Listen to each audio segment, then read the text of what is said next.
Hello అండి, నమస్తే. Welcome to Rani food court. ఈరోజు మన ఛానల్లో ఏ టిఫిన్స్లోకైనా అదిరిపోయే ఒక టేస్టీ చట్నీ రెసిపీ షేర్ చేయబోతున్నానండి. ఒకేలా కాకుండా ఇలా ఒకసారి ట్రై చేసి చూడండి, చాలా చాలా బాగుంటుంది. మరి ఇంకా లేట్ చేయకుండా స్టార్ట్ చేసేద్దాం. ముందుగా గ్యాస్ పైన ఒక ప్యాన్ని పెట్టుకొని వేడవనివ్వండి. వేడైన తర్వాత దీంట్లో 1 కప్పు వరకు శనగపప్పుని యాడ్ చేసుకొని మంటని లో ఫ్లేమ్లో పెట్టుకొని మంచి సువాసన వచ్చినంత వరకు మధ్య మధ్యలో కలుపుకుంటూ వేయించుకోండి.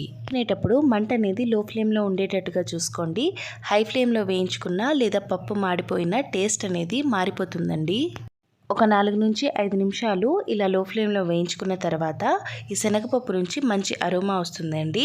ఈ స్టేజ్లో గ్యాస్ ఆఫ్ చేసుకొని ఈ శనగపప్పుని ఒక ప్లేట్లోకి తీసి రెడీగా పక్కన పెట్టుకోండి. ఇప్పుడు అదే ప్యాన్లో 1 టీ స్పూన్ వరకు ఆయిల్ని యాడ్ చేసుకోండి. ఆయిల్ బాగా వేడైన తర్వాత మంటని మీడియం ఫ్లేమ్కి అడ్జస్ట్ చేసుకొని స్పూన్ వరకు మినపప్పు, 1 టీ స్పూన్ వరకు జీలకర్రని వేసి 1 నిమిషం పాటు వేయించుకోండి. ఈ రెండు 1 నిమిషం పాటు వేగిన తర్వాత దీంట్లో మీ కారానికి తగినట్టు ఎండుమిరపకాయల్ని యాడ్ చేసుకోండి. ఇక్కడ ఒక 6 నుంచి 7 వరకు ఎండుమిరపకాయల్ని యాడ్ చేసుకున్నానండి. ఇప్పుడు వీటిని కూడా 1 నిమిషం పాటు కలుపుకుంటూ వేయించుకోండి. కాస్త లైట్గా వేగిన తర్వాత ఒక మీడియం సైజ్ ఉల్లిపాయల్ని ఇలా రఫ్గా చాప్ చేసుకొని యాడ్ చేసుకోండి.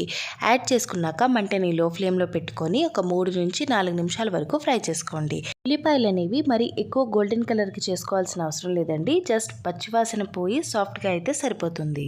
ఇక్కడ చూపించినట్టు ఉల్లిపాయలు సాఫ్ట్గా అయిన తర్వాత ఒక మీడియం సైజ్ టమాటోని ఇలా రఫ్గా చాప్ చేసుకొని యాడ్ చేసుకోండి. యాడ్ చేసుకున్న తర్వాత ఒకసారి బాగా మిక్స్ చేసుకొని ఒక 3 నిమిషాల వరకు మీడియం ఫ్లేమ్లో మగ్గనివ్వండి. తర్వాత టమాటో అనేది పచ్చివాసన పోయి ఇలా కాస్త సాఫ్ట్గా అవుతుందండి. ఈ మాత్రం అయితే సరిపోతుంది. ఈ స్టేజ్లో ఒక చిన్న నిమ్మకాయ సైజ్ అంత చింతపండుని వాష్ చేసుకొని యాడ్ చేసుకోండి.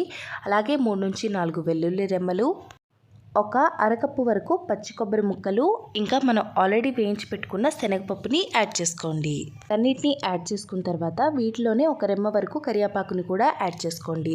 చట్నీలో కరివేపాకు వేసి మనం మిక్సీ చేసుకుంటే టేస్ట్ అనేది చాలా బాగుంటుంది. ఇలా ఒకసారి ట్రై చేసి చూడండి. దీంట్లో ఒక పావు కప్పు వరకు వాటర్ వేసుకొని ఒక 10 నుంచి 15 నిమిషాల వరకు వదిలేయండి.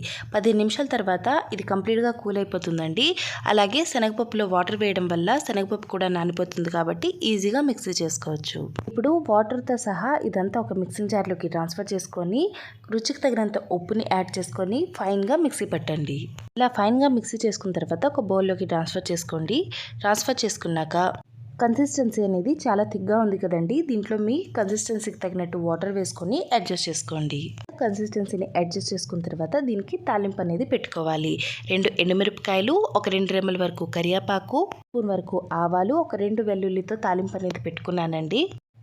ఇప్పుడు ఇది ఒకసారి మిక్స్ చేసుకొని వేడివేడిగా ఇడ్లీ, దోశ ఇలా ఏ టిఫిన్స్లోకైనా సర్వ్ చేసుకోవచ్చండి. చాలా చాలా బాగుంటుంది. ఈ చట్నీ రెసిపీని తప్పకుండా ట్రై చేసి చూడండి. మీ ఇంట్లో వాళ్ళు మళ్ళీ మళ్ళీ అడిగి చేయించుకుంటారండి, అంత బాగుంటుంది. ట్రై చేసిన తర్వాత మీకు ఎలా కుదిరిందో కమెంట్ చేసి చెప్పండి. అలాగే ఈ వీడియో మీకు కొంచెమైనా యూస్ఫుల్గా అనిపిస్తే ప్లీజ్ వీడియోని లైక్ చేసి షేర్ చేయడం మర్చిపోద్దండి. మరికొన్ని ఇలాంటి ఇంట్రెస్టింగ్గా ఈజీ రెసిపీస్ కోసం ప్లీజ్ ఛానల్ని సబ్స్క్రైబ్ చేసుకొని అక్కడ ఉన్న బెల్ ఐకాన్ని యాక్టివేట్ చేసి ఆల్ అని క్లిక్ చేసుకోండి. And finally thank you so much for watching.